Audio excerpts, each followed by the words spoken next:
오늘은 신실함의 기준이라는 제목으로 하나님의 말씀을 우리가 함께 보도록 하겠습니다. 우리는 이전 본문을 통해서 이방인이든 유대인이든 왜 전부 다 죄인일 수밖에 없는지 그 이유를 성경을 통해서 듣게 되었습니다. 그 이유는 사도 바울이 하나님의 의를 이렇게 전하는 가운데 모든 사람이 죄인인 것을 말하며 복음의 필요성을 역설하고자 했던 것입니다. 그렇게 오늘 본문에서는 사도 바울이 이제 모든 사람이 죄인이라는 설명을 다 마치며 다른 사람들이 제시한 몇 가지 반론과 비방에 대해서 대답해 주는데요. 그 중에 특별히 유대인들은 바울이 제시한 복음에 대해서 반론하기도 하고 비방하기도 했습니다. 왜냐하면 바울이 제시한 복음에 의하면 인류의 타락 이후에 인류를 구원하시고자 하나님께서는 유대인들을 당신의 백성으로 택하셨고 율법과 같은 계명들도 하나님께서 주신 것인데, 그래서 유대인이라는 신분과 구약 성경은 이렇게 하나님이 다 허락하셨던 것인데 그러한 것이 복음 앞에서 무가치해지는 것 같아 보여졌기 때문입니다. 그래서 그렇기 때문에 유대인들은 바울이 말하는 복음에 대해서 비방하기도 하고 반론하기도 했던 거죠. 그렇게 어떤 이들은 그 심판에 대한 공정성에 대해서 반론하기도 했습니다. 왜냐하면 죄인과 악인을 심판하시며 나타나는 것이 그 하나님의 영광인 것인데, 죄인이 대가 없이 용서를 받는다면 사도 바울이 말하는 복음은 결국 더 죄를 많이 져서 그것으로 하나님께 영광을 돌리라고 말하는 것과 같다고 비방하는 거죠. 그래서 어떤 사람들은 사도 바울에게 반론하기도 하고 또 어떤 사람들은 사도 바울과 그의 복음을 비방하기도 했던 겁니다. 우리 또한 세상을 이렇게 살아가다 보면 우리가 전하는 복음에 대해서 반론을 해야 할 때도 있고 우리가 전하는 복음에 대하여 비방을 듣기도 해야 합니다. 제가 보통은 저희 교회 유튜브 채널에서 저희 이렇게 영상 설교를 다 올리잖아요. 그렇게 영상 설교를 올릴 때 저희 영상 설교에 있어서는 이렇게 댓글을 달 수 없도록 보통은 제가 닫아두는데요. 가끔 제가 이렇게 설정을 잘못해서 댓글창에 이렇게 열려 있는 경우가 있습니다. 그래서 어떤 분들은 그러한 틈에 이렇게 격려와 감사의 메시지를 남기시기도 하시는데요. 그런데 이번 주에는 어떤 분이 그냥 밑도 끝도 없이 그냥 험악한 그냥 욕을 그냥 3글자로 이렇게 딱 남겨놓으셨더라고요. 그래서 바로 그 댓글을 삭제하는 일이 이렇게 있었습니다. 아마도 요즘처럼 이렇게 기독교가 사회적으로 이슈가 될 때는 아무런 이유 없이 기독교라는 이유만으로 우리가 이렇게 기독교인들이 비방을 당할 수도 있을 겁니다. 하지만 그런 경우는 온라인처럼 익명성이 보장될 때에나 그럴 수 있는 것이고 대부분의 경우에는 그렇게 할 수 없는 거죠. 그래서 우리가 현실에서 마주하는 이 복음은 그에 대한 반론과 비방에 대해서 합리적인 타당성 있는 질문들이 많기 때문에 우리 성도들 또한 복음을 매력적으로 전하고 탁월하게 변증해야 할 책임이 오늘날에는 이렇게 뒤따르게 된다는 거죠. 사도 바울도 그러했다는 거예요. 자신과 그 그리스도의 복음을 비방하고 반론을 제시하는 그러한 사람들에게 매력적이고 탁월하게 복음을 전했다는 겁니다. 그러면 우리는 어떤가요? 우리도 세상 사람들을 만나며 바울처럼 그렇게 복음을 잘 전해보고 싶을 때가 있죠. 하지만 어떻게 전해야 할지 잘 몰라서 전하지 못하던가 탁월하게 복음을 전해보려다가 오히려 논쟁 가운데 휘말려서 다툼만 생기는 경우들이 있습니다. 그렇다면 우리는 어떻게 남을 비방하는 논쟁 가운데 휘말리지 아니하고 복음을 잘 전해볼 수 있을까요? 우리는 오늘 그 비밀을 사도 바울의 중심 가운데서 찾아볼 수 있습니다. 오늘 본문 가운데 그는 여러 반론에 대답하며 그의 기준을 분명하게 보여주는데요. 그가 보여주는 기준이 뭐냐? 그것이 무엇이냐면 그것이 바로 하나님의 신실하심이었습니다. 오늘 본문 3절에서는 하나님의 미쁘심이라고 기록된 것이 하나님의 신실하심을 가리키는 그런 같은 말인데요. 사도 바울은 하나님의 신실하심에 대한 기준을 분명히 알고 있었고 그 하나님의 신실하심을 자신의 기준과 그 복음의 원리 삼아서 대답하기 어려운 어떤 반론에 대해서도 대답해 가더라는 거죠. 그래서 오늘은 이 하나님의 신실하심이란 무엇이고, 그 신실하심의 기준은 무엇인지 우리가 함께 묵상하며 우리가 성도로서 어떠한 신실함의 기준을 가지고 살아가야 할지 함께 묵상해 보고자 하는데요. 오늘 우리가 함께 말씀을 들을 때 성령의 조명하심을 통하여 우리의 영혼 가운데 신실함의 그 기준이 잘 자리 잡는 그러한 귀한 시간 되시길 소망합니다. 그렇다면 그 신실함의 기준은 무엇이 될까요? 첫 번째는 참된 말씀입니다. 그렇죠. 성도의 기준은 항상 말씀이죠. 성도는 세상의 다른 기준이 아니라 하나님의 말씀을 우리의 삶과 우리의 인생의 기준 삼은 사람들이 바로 성도입니다.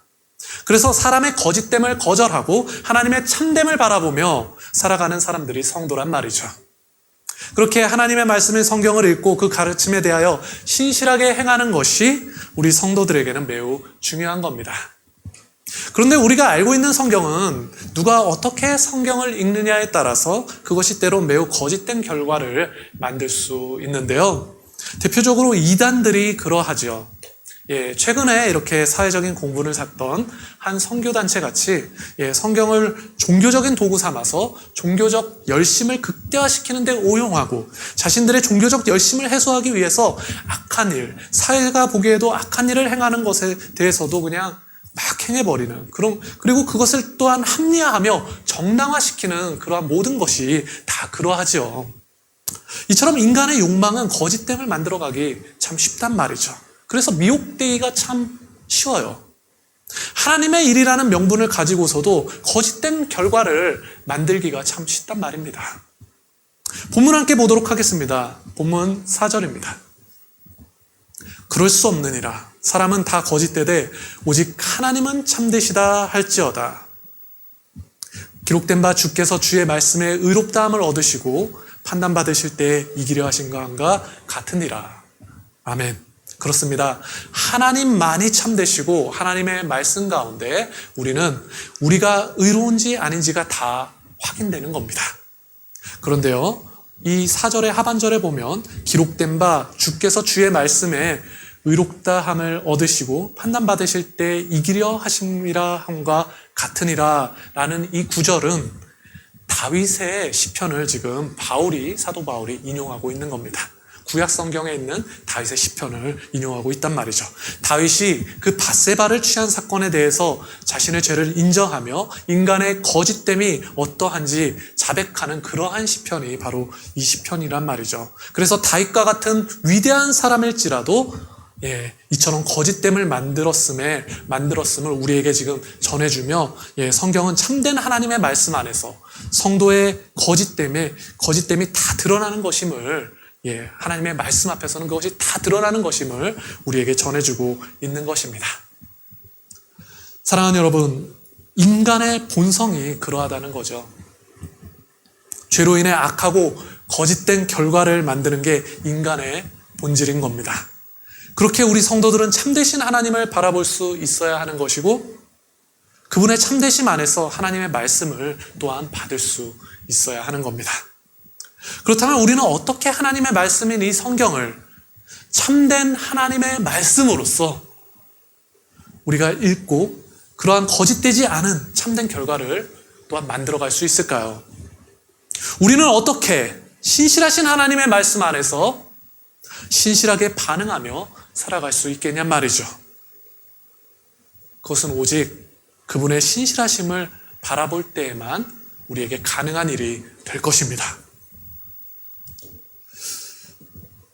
그런데 이 하나님의 신실하심이라는 것이 때로는 매우 피상적이라서 잘 와닿지 않을 때가 많습니다. 그래서 찬양으로는 오 신실하신 주라든지 신실하신 하나님 같은 이러한 찬양의 고백으로서 신실하신 하나님에 대한 찬양이 너무나 많지 않습니까? 이러한 찬양의 고백으로서는 우리가 신실하신 하나님을 막 불러 외쳐볼 때가 있지만 그 신실하심은 보통 내 개인적인 어떤 기도 제목이 응답됐을 때나 이렇게 고백하게 될 때가 많다는 거죠. 제가 개인적인 기도 제목을 응답받는 것을 어떻게 이렇게 좀 낮추려는 것이 아니라 하나님께서는 우리의 개인적인 기도 제목에 응답하셔서 더 큰 하나님의 뜻을 알게 하시고 이루어 가시는데 그 하나님의 뜻에는 관심이 없고 나의 발행과 나의 성취에만 관심이 있을 때가 많은 것을 보게 되더란 말이죠. 그래서 우리가 잘 알아둬야 하는 것이 그분의 신실하심이 무엇인지 잘 알아두어야 하는 겁니다. 사랑하는 여러분, 하나님께서는 신실하신 하나님이십니다. 아멘? 그런데 우리 하나님께서는 당신이 우리에게 약속하신 그분의 언약 가운데 신실하신 하나님이시죠. 무엇 가운데 신실하신 하나님이시라고요? 그분의 언약 가운데. 하나님께서는 그분의 언약 가운데 신실하신 하나님이시란 말입니다. 그렇습니다. 하나님께서는 당신이 세우신 그 언약 가운데 신실하시고 온 세상 가운데 당신의 백성들을 통해서 그 신실하심이 어떠한지 나타내셨던 겁니다.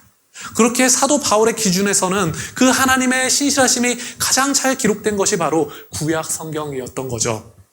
이스라엘의 모든 역사를 통해서 그분의 뜻을 나타내신 것이 구약 성경이잖아요. 당시에는 신약 성경이 아직 다 기록되지 않았으니까. 오늘 본문은 그래서 유대인들이 사도 바울에게 이렇게 반론하는 본문이라고 제가 말씀드렸습니다. 그리고 그러한 하나님의 신실하심이 담긴 구약 성경을 가진 사람들이 유대인이었고요. 그 가운데 선택받은 백성으로서 부르심을 받았던 사람들이 유대인이었단 말이죠. 그래서 그 유대인들이 사도 바울을 통해서 지금 복음을 듣고 반론을 하고자 했던 부분이 바로 이 부분이었다는 겁니다. 그들이 복음을 이렇게 듣자 보니 자신들이 받았던 이 유대인이라는 이 특별한 신분이 저기 저 죄 많은 이방인들과 지금 다 복음을 들었더니 오히려 동등해지더라는 겁니다. 그래서 그들은 사도 바울에게 반론했던 거지요. 아니, 어떻게 특별한 부르심이 있는 우리 유대인들과 정말 죄 가운데 있었던 저들 이방인들이 어떻게 똑같아질 수 있냐는 거죠. 그래서 사도 바울은 이러한 반론에 대해서 지금 대답해 주는 겁니다. 그가 어떻게 대답하냐면 그것은 바로 유대인들 자신들이 가진 특권의 본질을 바라보라는 걸로 대답을 해 주죠.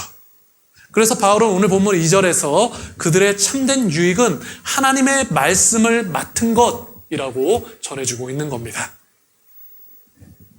여기서 하나님의 말씀이라는 것은 원어적인 의미에서 하나님의 계시라는 뜻으로 하나님께서 인류에게 전해주신 그 보존된 의미를 강조하고 있는 것입니다. 그렇게 여기서 하나님의 말씀이라는 것은 하나님께서 친히 세우신 그 언약의 근거에서 그의 백성들을 구속하신 하나님의 그 섭리와 그 경륜을 다 담아낸 그 구약 성경을 가르쳤던 것이죠. 본문 3절입니다. 함께 읽어볼까요? 어떤 자들이 믿지 아니하였으면 어찌하리요? 그 믿지 아니함이 하나님의 믿으심을 패하겠느냐? 그렇게 사도 바울은 이러한 하나님의 말씀을 통해서 믿지 아니하는 사람들, 즉 하나님께 신실하지 못했던 사람들이 있다 할지라도 그러한 사람들조차 그분의 언약은 신실하게 지켜질 것이라고 말해주고 있는 것이죠. 그렇다면 그 하나님의 언약은 무엇인가요? 그 하나님의 언약이 무엇이죠? 언약? 그 언약은 처음에 아브라함에게 주어졌던 거죠. 처음 아브라함에게 주어졌던 그 하나님의 언약. 그 언약의 의미는 무엇이었고 그 언약이 무엇이었냔 말이죠. 하나님께서 아브라함에게 복을 주셔서 자손과 이제 땅을 주실 것인데 그래서 그 언약의 상징으로 아브라함의 가족들은 다 할례를 받게 되는 것인데 그 목적은 단순히 아브라함 혼자 이렇게 잘 먹고 잘 살게 하려는 그러한 목적이 아니었단 말이죠. 창세기 18장 18절에서 19절입니다. 우리 함께 읽어볼까요? 아브라함은 강대한 나라가 되고 천하 만민은 그로 말미암아 복을 받게 될 것이 아니냐. 내가 그로 그 자식과 건속에게 명하여 여호와의 도를 지켜 의와 공도를 행하게 하려고 그를 택하였나니 이는 나 여호와가 아브라함에게 대하여 말한 일을 이루려 함이니라. 내가 그로 그 자식과 건속에게 명하여 여호와의 도를 지켜 의와 공도를 행하게 하려고. 하나님께서는 바로 이것 때문에 아브라함을 택했던 것입니다. 하나님께서는 그래서 그에게 친히 언약을 주시고 그 언약을 신실하게 행하시려는 그 하나님의 목적을 따로 가지고 계셨단 말이죠. 이러한 차원에서 유대인이 맡았던 것이 하나님의 말씀이었고 그 언약의 상징이 할례였는데 정작 유대인들은 그 하나님의 신실하심을 이해하지 못했고 자신의 특혜를 지금 복음 앞에서 다 잃어버린다라고만 생각하고 있었단 말이죠. 그렇게 사도 바울은 우리의 죄로 인한 함정이 바로 여기에 있음을 밝히기 위해서 유대인들이 맡았던 하나님의 말씀인 그 구약 성경에서 가장 메시아에 가까웠던 그 다윗 왕을 예를 들면서 하나님의 참되심 앞에 인간이 얼마나 거짓된 존재인지를 변증했던 것입니다. 결국 사도 바울은 하나님의 신실하심이 그분의 언약에 있음을 지금 바라보면서 복음에 대한 의심과 반론에 대해서 그는 신실하게 지금 변증했던 거죠. 그의 이러한 탁월한 변증이, 그러한 사도 바울의 그러한 변증이 참 멋지지 않습니까? 이렇게 치열한 논쟁 속에서 성경과 그 성경이 구약으로부터 전해주는 그 복음의 깊은 것들을 통해서 바르게 하나님의 말씀을 변증하더란 말입니다. 그런데요, 여기서 더 멋진 분이 누구시냐면, 그 사도 바울보다 더 멋진 분이 누구시냐면 바로 우리 하나님이시단 말이죠. 말씀드린 것처럼 바울은 다윗의 고백을 인용했습니다. 그가 인용한 다윗의 시편은 원래 시편 51편 4절입니다. 시편 51편 4절 그 하반절에 보면 이렇게 기록하고 있죠. 주께서 말씀하실 때 의로우시다 하고 주께서 심판하실 때 순전하시다 하리이다. 그런데 이 시편을 바울은 어떻게 해석했냐면 이렇게 인용하면서 그의 해석을 보여주죠. 본문 4절인데요. 4절 하반절인데요. 기록된 바 주께서 주의 말씀에 의롭다함을 얻으시고 판단 받으실 때에 이기려 하심과 한과 같으니라. 아멘. 사도 바울은 시편에서 그 다윗의 고백에서는 이제 순전하다라고 했던 것을 단순히 깨끗하다라는 정화되다 그러한 의미를 넘어서서 그것을 이긴다라고 지금 해석하고 있죠. 왜 순전하다라는 것을 이긴다라는 의미로 이렇게 인용하면서 해석했을까요? 여기에 바로 예수님의 복음이 있는 거죠. 예수님께서 우리의 죄로 인해서 대신 심판을 받으셨고 우리 예수님의 순전함으로 인해서 결국 우리 모두에게 참된 승리가 주어졌기 때문에 이렇게 바울은 해석했던 겁니다. 복음의 참된 승리가 뭐냐면 죽음으로부터 부활하셨기 때문에 주어지는 승리라는 거죠. 세상의 죽음은 그 죽음이라는 장벽 안에서 서로를 판단하고 변론하고자 하지만 예수님께서는 부활이라는 이 놀라운 생명의 능력으로 세상의 절대적인 죽음 앞에서 하나님의 신실하심을 능력 가운데 친히 부활로서 변증하셨던 겁니다. 사랑하는 여러분, 우리 하나님의 신실하심이 성경을 통해서 지금 전해주는 말씀 가운데 하나님의 그 신실하신 그 언약으로부터 아브라함에게 전해졌던 그 신실하신 언약으로부터 단 한치도 비껴가지 않음을 기억하십시오. 그렇게 우리가 성경을 보면서 하나님의 뜻이 여기 있다, 하나님의 뜻이 저기 있다 이렇게 허황된 것을 쫓는 것이 아니라 신실하신 그 하나님의 언약과 그 언약의 성취인 복음 안에서 하나님의 뜻을 우리는 찾아야 하는 겁니다.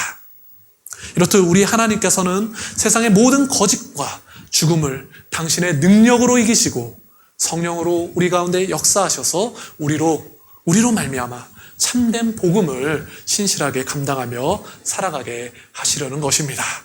우리 성도님들은 참된 말씀의 기준이 하나님의 언약과 그 언약의 성취인 예수 그리스도께 있음을 기억하셔서 오직 예수님만을 나의 기준 삼으셔서 순전하고 신실한 삶의 열매들을 맺어가시길 축원합니다. 또한 그 신실함의 기준은 무엇이 될까요? 두 번째는 공평한 심판이 됩니다. 공평한 심판이 그 기준이 되는 것이죠. 하나님의 신실하심은 보통 공평한 심판을 통해서 나타나고요. 성도의 신실함 또한, 우리 성도들의 신실함 또한 공평한 심판 가운데 판단되어지는 거죠. 이어지는 본문에서도 사도 바울은 또 다른 반론들에 대해서 대답해 줍니다. 본문 5절입니다. 함께 읽어볼까요? 그러나 우리 불의가 하나님의 의를 드러나게 하며 무슨 말 하리요? 내가 사람의 말하는 대로 말하노니 진노를 내리시는 하나님이 불의하시냐? 여기서 그들의 또 다른 반론은 무엇이냐면 지금 죄인을 심판 없이 용서하면, 즉 죄인을 값없이 용서해 줘버리면 그것은 공평하지 않다는 거죠. 그렇게 그러한 불공평한 심판은 의로운 심판이 아니기 때문에 하나님을 불의한 하나님으로 만든다는 겁니다. 예, 오늘 본문만을 읽어서는 사실 이 의미가 잘 와닿지 않습니다. 그래서 성경학자들은 오늘 본문을 로마서에서 가장 어려운 본문이라고 말하곤 합니다. 그래서 지금 제가 이들의 말하고 있는 반론들을 해석해서 지금 알려드리고 있는 건데요. 사도 바울은 지금 이러한 유대인들의 변론에 대해서 지금 어떻게 대하냐면 매우 단호하게 대하죠. 바울은 여기에 대해서 매우 단호하단 말이죠. 본문 6절을 한번 봅시다. 결코 그렇지 아니하니라. 만일 그러하면 하나님께서 어찌 세상을 심판하시리요? 만약에 하나님의 심판이 불공평한 심판이고 그 심판이 의로운 심판이 아니게 되면 하나님을 불의한 하나님으로 만드는 것이라고 반론을 하던 그들에게 사도 바울이 뭐라고 대답하냐면 결코 그렇지 아니하다라고 대답하죠. 사도 바울은 절대 하나님께서 불의하실 수 없음을 지금 강조하는 거죠. 결코 그렇지 아니하니라에 이어지는 만일 그러하면 이라는 조건절도 결국 절대 그럴 수 없다는 것에 대한 이유를 보여주면서 그럴 수 없음에 대해서 강조한다는 겁니다. 그렇다면 사도 바울이 이렇게 말하는 이유가 무엇인가요? 그것은 하나님만이 심판자 되시기 때문에 그러하다라는 거죠. 그런데 여기서 이 사도 바울의 변증이 오늘날 우리가 좀 들어보기에는 정말로 그냥 무논리죠, 무논리. 왜 그렇지 않냐? 하나님이 심판자 되시기 때문에 그렇다. 그렇죠. 예. 지금 이렇게 대답하고 있는 것이기 때문에 그냥 논리로만 보면 이게 무슨 억측이냐고 생각할 수 있습니다. 하지만 이것이 바울의 억측이 아닌 것은 하나님이 세상을 심판하실 심판자라는 것은 지금 바울이 상대하고 있는 그 유대인이라면 누구나 받아들이던 자명한 그런 원리였기 때문입니다. 그리고 그 하나님의 심판은 그들에게는 언제나 의로웠던 심판이었기 때문이죠. 하나님의 심판이 정의롭다라는 것은 유대인이라면 누구나 다 알고 인정하는 그러한 사실이었다라는 겁니다.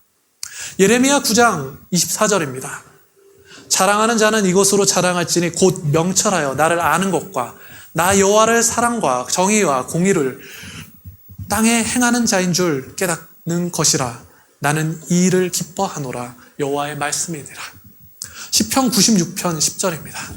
모든 나라 가운데서 이르기를 여호와께서 다스리시 세계가 굳게 서고 흔들리지 않으리라. 그가 만민을 공평하게 심판하시리라 할지로다. 아멘. 바로 이러한 하나님에 대한 지식은 유대인이라면 당연히 긍정해야 하고 인정해야 하며 찬송해야 하던 부분이라는 거죠. 이렇듯 통용될 수 있는 진리를 가지고 바울이 지금 변증했던 것이고 사도 바울은 유대인들에게 도리어 그들이 억측을 한다고 역으로 주장하는 거죠. 하나님의 살아계심과 심판하심에 대한 진리와 지식과 지혜는 불변하고 영원하다라는 것입니다. 물론 그것을 모르는 이방인들과 같은 불신자들에게는 분명히 하나님이 어떠한 분인지 설명하며 복음을 전해야 하는 것입니다. 하지만 이미 그 하나님을 믿는 사람들에게는 이러한 변증이 지속적으로 필요한 것일까요? 사랑하는 여러분, 진리에 대한 믿음을 가지고 있는 사람들이 성도인 겁니다. 그리고 그 진리에 대한 믿음 안에서 신앙을 공유하는 곳이 교회이죠.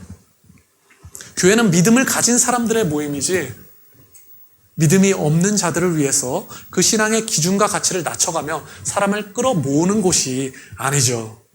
교회는 구도자를 위해서 진리를 선포하고 사랑으로 섬기는 사람들이 모인 곳이지 구도자들을 위해서 비위를 맞춰가며 서비스하는 곳이 아니란 말입니다.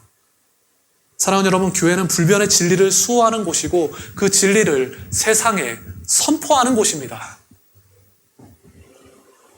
하나님께서 아브라함을 통해서 세상 가운데 의와 공도를 행하게 하시려고 그를 택하시고 그를 부르셨던 것처럼 교회는 오직 믿음으로 살아가고자 하는 사람들이 모여야 하는 곳이란 말이죠.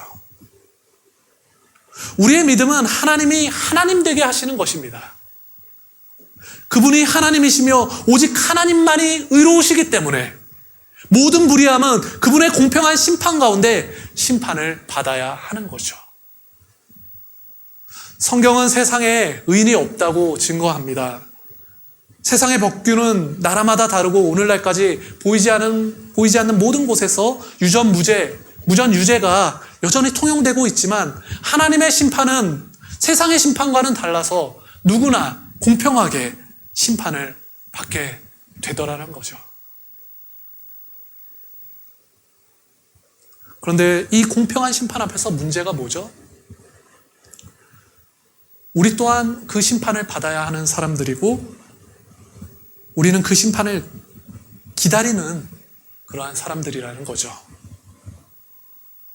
한치의 오차도 없이 하나님의 그 신실하신 심판은 우리를 반드시 찾아오게 될 것이기 때문에 그러한 거죠. 어떤 이는 그 심판이 오지 않을 것이라고 말하지만 그렇게 주장하는 사람은 믿음에 거하는 사람이 아니기 때문에 반드시 그것으로 말미암아서 심판을 받게 될 것입니다. 그리고 또 다른 이는 그것은 미래에 일어날 일이기 때문에 당장 걱정할 필요가 없다고 하지만 그 심판의 영향력은 오늘도 지금 우리의 삶에 영향을 주고 있기 때문에 그 사람 또한 이미 심판을 받고 있는 것입니다. 그렇게 그 심판은 시간과 어떠한 자격을 넘어서 공평한 것이고 그렇게 그 심판은 의로운 것이며 그렇게 그 심판은 오직 하나님만이 시행하실 수 있는 그러한 심판인 것이죠. 하나님은 그 심판을 어떻게 시행하실까요? 십자가에서 우리를 대신하여 못 박히신 예수가 우리의 심판을 대속하셨으므로 그를 믿는 자는 그 심판을 다 면하게 되는데 성령께서는 그 일을 위해서 지금도 우리의 옛사람의 죄를 판단하사 우리로 하여금 의로운 자리를 살아가게 하시는 겁니다. 결과적으로 우리 안에서 예수 그리스도의 형상이 빚어지고 우리의 옛사람의 죄악됨은 결국 그 최후의 심판의 자리에서 심판받아 다 소멸될 것이며 우리 안에 새롭게 시작된 예수의 생명만이 그 최후의 심판을 지나 영원한 나라로 들어가게 되는 것입니다. 사랑하는 여러분, 이 하나님의 심판은 공평한 심판입니다. 현재적으로는 믿는 자들에게 성령으로 말미암아 옛사람을 심판하시고 미래적으로는 의로우신 재판관 되시는 그래서 다시 오실 우리 왕 되시는 예수 그리스도 앞에서 그분의 형상을 가진 믿음 있는 자들만이 이 심판을 피하게 되는 것이죠. 우리 성도님들은 이 심판의 공평함을 바르게 깨달으셔서 성령으로 말미암아 옛사람의 모습은 다 심판되어 소멸되고 오직 예수의 형상으로 말미암아 그것으로 말미암아 살아가시길 축원합니다. 마지막으로 그 신실함의 기준은 무엇이 될까요? 세 번째는 영광스러운 결과입니다. 그렇습니다. 하나님께서는 영광스러운 결과를 만드시고 그 결과는 그분의 신실하심의 기준이 될 것입니다.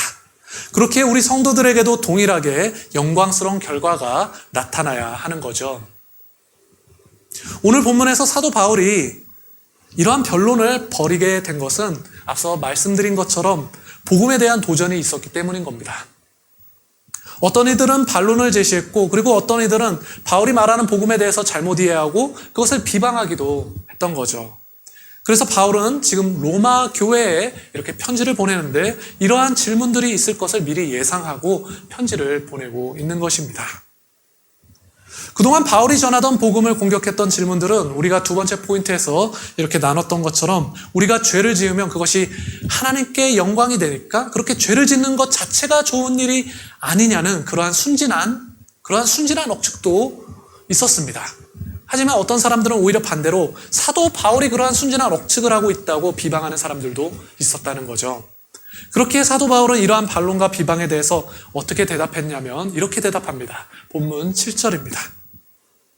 그러나 나의 거짓말로 하나님의 참되심이 더 풍성하여 그의 영광이 되었다면 어찌 내가 죄인처럼 심판을 받으리요. 만약 나의 거짓말과 우리의 죄로 하나님의 참됨과 그 영광이 더 커진다면 왜 나 스스로는 죄인처럼 심판을 받겠냐고 그들에게 다시 반문하는 거죠. 이것이 무슨 말인가요? 그들의 주장대로라면 사도 바울이 스스로 죄인이라고 지금 고백할 리가 없다는 거죠. 바울은 지금 자신의 위치를 소개하면서 자신이 심판을 받아야 할 죄인이라고 말하고 있다는 겁니다. 그렇게 그들의 비방은 거짓말이고 도리어 그들이 하나님의 심판과 정죄를 받아야 한다는 거죠. 그렇습니다. 세상 많은 사람들이 정말로 많이들 오해하는 것은 우리 성도들이 영광스러운 이 결과에 대한 믿음이 있기 때문에 세상을 살아가는 성도의 여정 가운데서도 영광스러운 삶이 뒤따를 거라고 믿는다는 거죠. 분명히 성도들의 삶은 정말 영광스러운 삶이 되는 것이 맞습니다. 그것은 분명한 사실입니다. 하지만 우리의 영광의 가치는 세상의 가치와는 다르다라는 점에서 세상이 기대하는 영광스러운 삶이 우리에게 주어지기는 좀 힘든 것이겠죠. 우리가 정말로 바른 믿음 안에 있다면 말이죠. 그런데 오늘날 우리가 교회들을 보면 실제로 이 땅에서 정말 그 모든 영광을 다 누리는 모습들을 보게 되죠. 교회가 말입니다. 교회가 가진 힘과 재력에 대해서는 오늘은 말하지 않겠습니다. 그런데 요즘에는 이렇게 그리스도인이지만 사회적으로 모범이 되고 잘 나가는 몇몇 연예인들의 그 모습을 보면 그들의 영향력이 웬만한 목사님들은 정말 따라가지 못하겠다라는 그러한 생각을 해보게 됩니다. 그래서 많은 분들이 그러한 분들을 롤모델 삼으려고 하고 실제로 그분들을 따라서 선한 영향력을 발휘하는 것도 보게 됩니다. 그런데 제가 의문이 드는 것이 뭐냐면 그러한 연예인들을 동경하고 따라하려는 사람들의 삶이 정말 복음적인 삶인가 하는 부분입니다. 결과만 보면 착한 일을 하고 좋은 일을 하니까 선한 열매가 맞죠. 그런데 무엇 때문에 그러한 결과를 추구하는지 옆에서 볼 때 정말로 궁금해지더란 말이죠. 복음에 합당한 고백으로 그런 일을 한다기보다는 그 연예인의 라이프 스타일을 담고자 하고 자기 만족과 자기 추구를 위해서 그러한 결과를 만들어가는 사람들을 제가 많이 보게 된단 말입니다. 결국 정인이 사건도 그러한 사람들이 벌인 일 아닙니까? 선한 결과를 과시하기 위해서 책임지지 못할 입양을 하고 결국 악한 죄악을 저지른 것 말입니다. 물론 사회적인 범죄 안에서는 그렇게까지 심각한 범죄를 저지른 분들은 많지 않습니다. 그런데 우리가 악을 행하며 하나님이 용서해 주실 거니까 그리고 그 용서와 사랑으로 구원을 받을 거라고 스스로 말하며 긍정적인 결말을 우리 스스로 예상하고 있다면 선을 이루고자 악을 행하는 자와 다를 것이 무엇이며 우리의 죄악이 하나님을 더 영광스럽게 할 것이라고 영적으로 합리화하는 것과 무엇이 다를까요? 사랑하는 여러분, 사도 바울은 복음을 최전선에서 전하면서도 그의 고백은 한결같이 복음에 빚진 죄인이라는 것이었습니다. 그가 그렇게 고백할 수 있었던 이유는 그에게 영광스러운 결과에 대한 정말로 신실한 믿음이 있었기 때문인 겁니다. 로마서 5장 20절입니다. 율법이 들어온 것은 범죄를 더하게 하려 함이라. 그러나 죄가 더한 곳에 은혜가 더욱 넘쳤나니. 사도 바울은 죄와 은혜의 관계를 분명하게 알고 있는 사람이었고 그리고 자신의 그런 영적인 위치를 분명하게 생각했던 사람이었습니다. 그렇게 현재의 영광을 고대하는 것이 아니라 도리어 현재의 고난을 영광으로 여기고 다가올 영광에 소망을 두었던 거죠. 로마서 8장 18절입니다. 생각하건대 현재의 고난은 장차 우리에게 나타날 영광과 비교할 수 없도다. 사도 바울은 왜 현재의 영광이 아니라 미래의 영광에 소망을 둔 걸까요? 그를 따르는 수많은 사람들이 있었을 텐데 그는 왜 현재의 영광을 영광스럽게 여긴 것이 아니라 현재의 고난을 영광스럽게 생각했던 걸까요?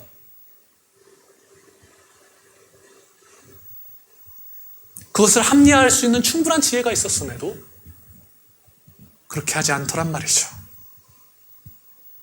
그는 그가 참된 영광의 실제와 그 의미를 바로 알고 있었기 때문에 이렇게 증언할 수 있었던 겁니다. 오직 이 땅에서만 우리가 우리 주님의 고난을 경험할 수 있고 그 고난을 통해서만 그날의 영광스러운 영원한 영광이 우리 가운데 도래할 것임을 그는 믿었기 때문에 신실하게 그것을 믿었기 때문에 그러했던 거죠. 바로 그 영광스러운 복음 앞에서 이 영광스러운 복음 앞에서 그는 자신의 시간과 영적인 위치를 분명하게 바라보았던 것입니다. 사랑하는 여러분, 성도의 위치가 있습니다. 그리고 성도의 영광이 있습니다. 그것은 믿음 가운데 주어진 것이고 우리는 이 믿음을 통해서 영광스럽게 살아가야 하는 겁니다. 사랑하는 여러분, 세상이 주는 영광에 속지 마십시오. 오직 하늘의 소망을 둘 때 우리는 복음의 능력을 경험할 수 있는 것입니다. 우리 성도님들은 우리에게 영광스러운 결과가 나타날 수 있도록 우리의 믿음의 기준을 분명하게 하시고 세상 가운데서 신실하게, 정말로 신실하게 살아가시길 축원합니다. 말씀을 맺겠습니다. 사랑하는 어린이학교의 성도 여러분, 하나님께서는 신실하십니다. 하나님께서는 당신의 언약 가운데 신실하십니다. 그렇게 하나님께서는 우리에게도 신실한 기준을 요구하십니다. 하나님께서는 그 언약의 성취이신 예수 그리스도를 통해 참된 말씀을 나타내시며 우리를 순전하게 하시고 승리케 하시죠. 하나님께서는 공평한 심판을 통해서 성도의 시간과 그러한 자격을 넘어서 예수님의 형상을 얻게 하십니다.